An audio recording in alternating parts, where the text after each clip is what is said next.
The planet Arx-9 was a death sentence. Thick black clouds covered the sky, blocking the sun. The air was filled with poison. The land was a graveyard, sharp, jagged rocks, boiling mud pits, and endless storms. At night, monsters roamed, creatures with razor-sharp claws, eyes that glowed in the dark, and teeth strong enough to crush metal. No life could survive here. That's what the alien scientists believed. The Velthar research team had been observing Arx-9 for years. From their hidden orbital station, they recorded the planet's storms, its dangerous terrain, and the terrifying beasts that roamed below. For centuries, Arx-9 had been classified as uninhabitable, a world too dangerous for any life form. Any ship that crashed here was doomed. Then, one day, a human escape pod fell from the sky.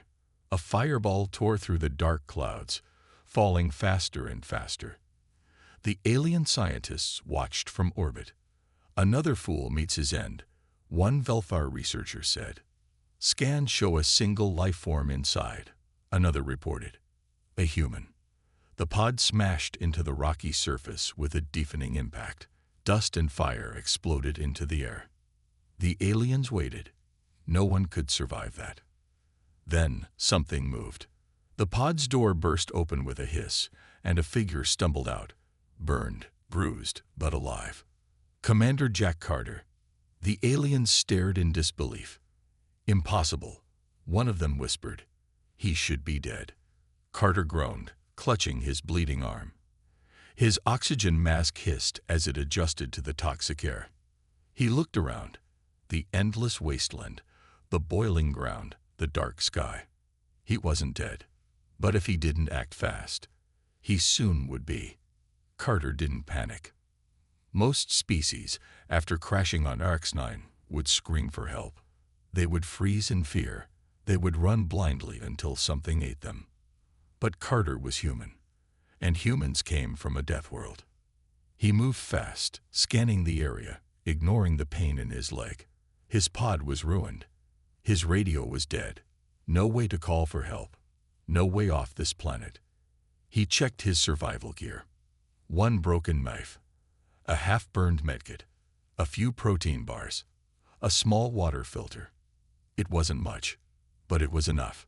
He tore off a piece of his ruined uniform, wrapped his bleeding arm, and looked for shelter. Above him, the aliens watched in growing confusion. He should be in shock, one researcher said. He should be crying, another added. But Carter wasn't breaking down. He was planning. The wind howled. Thunder rumbled. A storm was coming. Carter found a rock formation, a natural overhang that could provide some protection. But it wasn't enough. He needed to build. The aliens watched, fascinated, as Carter began working. He used sharp rocks to carve wooden stakes from a dead tree. He stacked stones, creating a wind barrier. He used burned metal from his pod to make a roof. He dug into the ground with his bare hands, making a trench to drain rainwater. The Velthar had seen many species crash and die on Arx-9. None had ever done this. It's he, making the Stronghold. One scientist asked in disbelief. He's not just surviving, another whispered. He's preparing. As darkness fell, Arx-9 became a nightmare. Monsters howled in the distance. Red eyes flickered in the shadows. The ground shook as something huge moved in the dark. The aliens leaned closer to their screens. "This is where he dies," one of them muttered. But Carter was ready. He had built spiked barricades from broken metal and wood. He sharpened rocks to use as weapons. He set traps using the last of his rope. The first creature attacked at midnight. It was a six-legged beast, covered in black scales, its mouth dripping with acid. It lunged at Carter's shelter. Snap! A spike trap impaled its leg. The beast screeched in pain. Carter didn't hesitate. He jumped onto its back, using a jagged rock as a knife, and stabbed its neck. The creature collapsed. Silence. The aliens stared in horror. "No one has ever killed a shadow beast before," one scientist gasped. Carter wiped the blood from his face, dragged the beast's body inside his shelter, and used its hide to reinforce his walls. The Velthar sat in stunned silence. This human wasn't just surviving. He was adapting. The Velthar scientists had expected the human to die within hours. It was the logical outcome. Arx-9 was the graveyard of many species, its harsh landscape and brutal predators leaving no room for mistakes. But as the hours turned into a full day, then a second, they realized something disturbing. The human wasn't just surviving. He was thriving.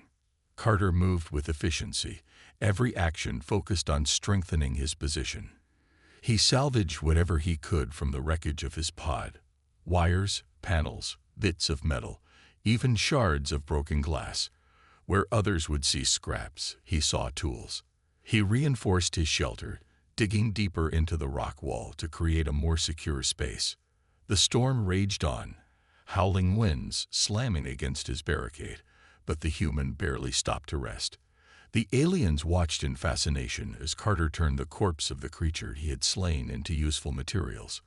He skinned it with careful precision, using the hide to insulate his shelter from the cold. He extracted the bones, sharpening them into makeshift weapons. Even the acid-dripping fangs were removed, stored carefully in case they could be useful later. "What is he doing?" a Velthar researcher asked, unable to look away. "He's treating this as a war," another answered. By the third day, the predators of Arx-9 had noticed his presence. The smaller scavengers had begun circling, testing the perimeter of his shelter, sniffing at the blood from the beast he had killed.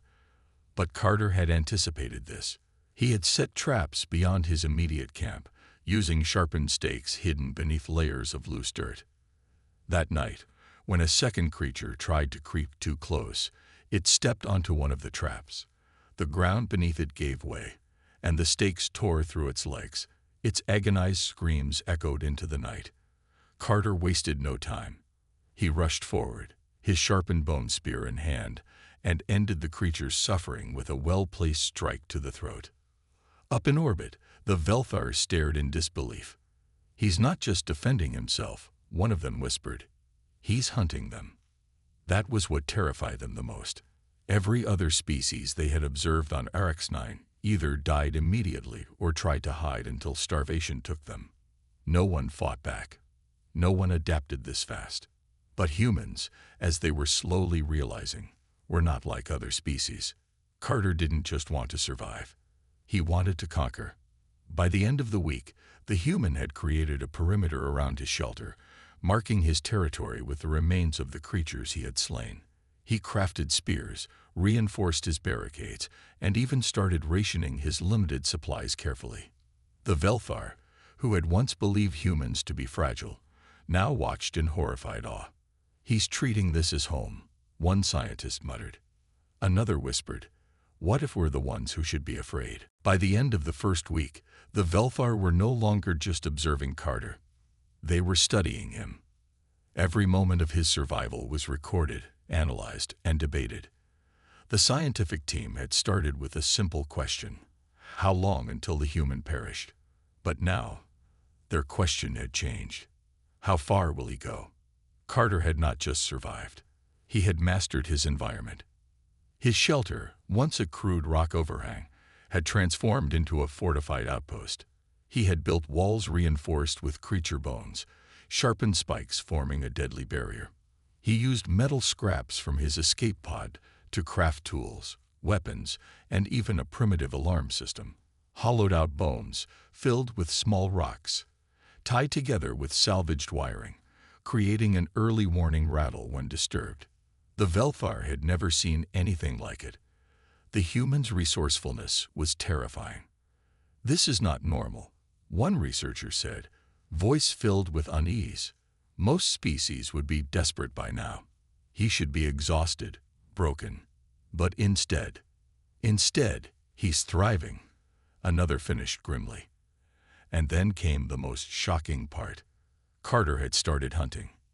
Not just for food, not just for survival. He was hunting to take control.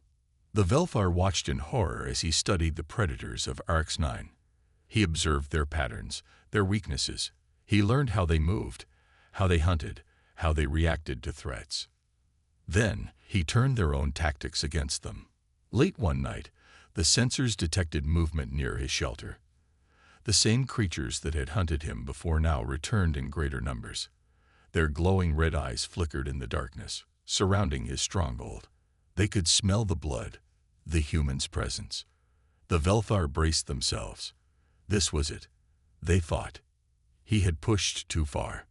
Then Carter acted. A series of high-pitched whistles pierced the night, an eerie, unnatural sound that confused the predators. They hesitated. Then, from the shadows, Carter struck. Using a spear laced with the very poison from the creature's own fangs, he lunged at the largest beast. His attack was precise. A deep thrust to the soft tissue beneath its jaw, straight to the brain. The creature collapsed instantly. The others, confused and startled, hesitated just long enough for Carter to move again. A second spear flew through the air, piercing another beast's thigh. The remaining predators, sensing danger, began to retreat. Carter did not chase them. Instead, he dragged the bodies of his kills back to his stronghold. He was not just killing for safety anymore. He was claiming his place on this world.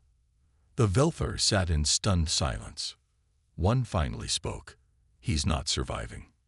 He's winning. Days turned into weeks, and what had started as a desperate struggle for survival had now become something far more terrifying. The Velfar no longer viewed Carter as a helpless castaway. They saw him for what he truly was, a conqueror in the making. RX-9 was no longer hunting him. He was hunting it. From their station in orbit, the Velfar scientists watched as Carter pushed further from his shelter. He had learned the land, the creatures, the dangers. He knew when the storms came, where the safest paths were, and how to track the deadliest predators. And now he was expanding his territory. The Velfar had thought humans were weak, fragile, slow to adapt. But this human had proved them wrong in every possible way. "We've studied hundreds of species," one of the researchers whispered. "None of them have done this. None of them have ever taken control," another finished. Carter's latest kill lay at his feet, a massive scaled beast nearly twice his size. Its throat had been slashed open with a blade made from its own kin's bones. Blood still dripped from the makeshift spear in Carter's hand. But the true horror wasn't in what he had done. It was in what he was doing now. He wasn't just killing these creatures. He was using them. The Velfar watched in frozen disbelief as Carter skinned the beast with practiced precision. He carved strips of hide, weaving them together into a tougher, more flexible armor. He sharpened its claws into throwing spikes. He drained its venom into a makeshift container, likely for use in future traps. "He's adapting too fast," one scientist muttered. "This level of learning, it shouldn't be possible in such a short time." But Carter wasn't thinking like prey. He was thinking like a predator. And the most horrifying part, the creatures of RX-9 were beginning to recognize it. They no longer attacked his stronghold without hesitation. They circled from a distance, watching him warily. Some even turned away entirely, choosing easier targets elsewhere. "They're afraid of him," one Velfar researcher gasped. Carter sat by his fire that night, sharpening his weapons, his expression calm, focused. He wasn't just trying to survive anymore. He was preparing for something bigger. And the Velfar, for the first time, felt a chilling realization crawl up their spines. This human, he's turning RX-9 into his home. The Velfar scientists could no longer ignore the truth. Carter was no longer just surviving. He was evolving. RX-9, the so-called Deathworld, had chewed up and spat out countless species before him. But this human, he was reshaping it. From their station in orbit, the Velfar watched in stunned silence as Carter took the next step in his terrifying transformation. He was building a fortress. Not just a shelter, not just a hiding place, a true stronghold. Using bones, scavenged metal, and hardened stone, Carter had expanded his defenses. He had erected walls reinforced with the hides of his kills. He had dug trenches filled with sharpened stakes. He had created an entry path so narrow that only one enemy could approach at a time, forcing any attacker into a kill zone. And then, the most disturbing sight of all: smoke, a thin trail rising into the sky. He's making fire. One Velfar scientist leaned forward, eyes wide with disbelief. But he's not just making fire, another interrupted, voice hollow. He's using it. Down on the surface, Carter had started crafting torches, dipping them into the venom of the creatures he had slain. He was weaponizing the very things that were meant to kill him. But it wasn't just his survival skills that terrified the Velfar. It was his mindset. Carter wasn't desperate. He wasn't panicked. He was patient, planning. Every move he made was precise. Every action was deliberate. He was turning this world from a nightmare into his kingdom. And then something even worse happened. The creatures stopped attacking him. For the first time since he arrived, the Velfar noticed a shift. The predators of RX-9, the same beasts that had once stalked him relentlessly, now kept their distance. They recognized him, not as prey, as a threat. A Velfar researcher swallowed hard. We thought we were studying the human in a desperate situation. Another scientist, his voice barely above a whisper, responded, "We were wrong." The entire research station sat in silence as they watched the human sit by his fire, sharpening his spear, eyes scanning the darkness. RX-9 had been designed to break him. Instead, he was breaking it. The Velfar scientists no longer asked if Carter would survive. That question had become meaningless. The real question was, what happens when he's strong enough to leave? RX-9 had been a graveyard for countless species, but Carter had turned it into something else, his domain. His fortress was no longer just a crude shelter. It was a stronghold. The bones of his kills lined the perimeter, a warning to any creature that dared approach. His weapons had evolved from simple sharpened sticks to reinforced spears, venom-tipped arrows, and even crude but effective slings. And now, Carter had turned to something even more dangerous. He was setting traps. The Velfar watched in frozen horror as he wove vines together, creating snares strong enough to snap the legs of RX-9's smaller predators. He dug pit traps lined with sharpened stakes, covering them with loose dirt and leaves. He smeared poison along the edges of his defenses, ensuring that even a glancing wound could become a death sentence for any attacker. "He's turning this entire region into a death trap," one scientist whispered. A commander, who had been quietly observing, finally spoke. This was a mistake. The others turned to him, confused. "We thought he would die," the commander continued. "Or, at the very least, remain trapped in fear. But instead, we have forced a human to adapt in ways we have never seen before. We have given him a reason to push beyond his limits, to become something worse than a mere survivor." The station fell into stunned silence. And then something happened that none of them expected. Carter left his stronghold. But he wasn't running. He was hunting. With nothing but a spear in his hand and a bow slung across his back, Carter moved through the darkness like a shadow. He had spent weeks learning the habits of the deadliest creatures on RX-9. Now he used that knowledge against them. The Velfar could do nothing but watch in growing horror as Carter crept up behind one of the planet's apex predators. A towering, multi-limbed beast with razor-sharp mandibles and thick armor plating. A normal creature would have run. Carter didn't.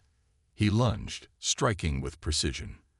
His spear found the gap between its armored plates, piercing deep into its flesh. The beast shrieked and thrashed, but Carter held on, twisting the weapon deeper until the fight left its body. He stood over his latest kill, breathing heavily. And then he did something that sent shivers through the Velfar research station. He grinned. "He's not just surviving," a scientist whispered. The commander clenched his jaw. "He's evolving." A human crash lands on RX-9, a deadly uncharted planet known to be uninhabitable. His ship is destroyed, his weapons are gone, and survival seems impossible. The air is toxic, the landscape is hostile, and monstrous creatures roam the land. But this is no ordinary human. Commander Carter is a Deathworlder. When a massive Vornax beast attacks, Carter is forced into a brutal fight for his life. Outnumbered, outmatched, but never outwilled.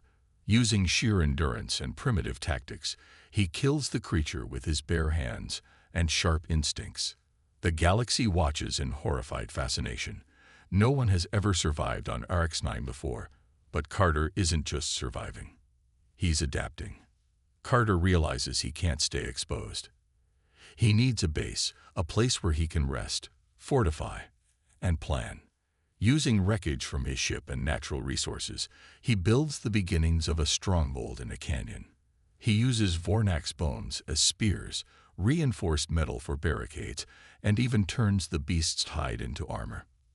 From orbit, the Velthar Empire watches in disbelief. They thought the human was dead. Now he's not just alive, he's building a fortress. But RX-9 isn't done testing him. The real monsters are coming. The Velthar Empire, a warlike alien race, has been monitoring RX-9 for years, using it as a natural execution ground for their enemies. No one has ever escaped. Curious about Carter's survival, they deploy a hunting squad to investigate. The Velthar warriors are heavily armed, confident that this weak human will be easy prey. They were wrong. Using traps, strategy, and the harsh terrain, Carter turns the hunters into the hunted. One by one, he eliminates them, taking their weapons and technology. Now Carter isn't just surviving, he's fighting back. With new weapons and resources from the defeated Velthar, Carter upgrades his stronghold. He reinforces walls with alien alloys, crafts advanced traps using salvage tech, and builds a water filtration system to survive long-term. The Velthar realize their mistake. They underestimated the human. Now, they send a full war squad to eliminate him. The Velthar war squad lands outside Carter's stronghold, bringing heavy weapons, armored soldiers, and drones. They expect an easy battle. But Carter has had time to prepare. When the attack begins, his traps spring to life. Mines explode, pitfalls swallow soldiers, and Carter himself strikes from the shadows. The battle rages for hours, but Carter doesn't break. He holds the stronghold, proving what the Velthar feared. Humans aren't just survivors.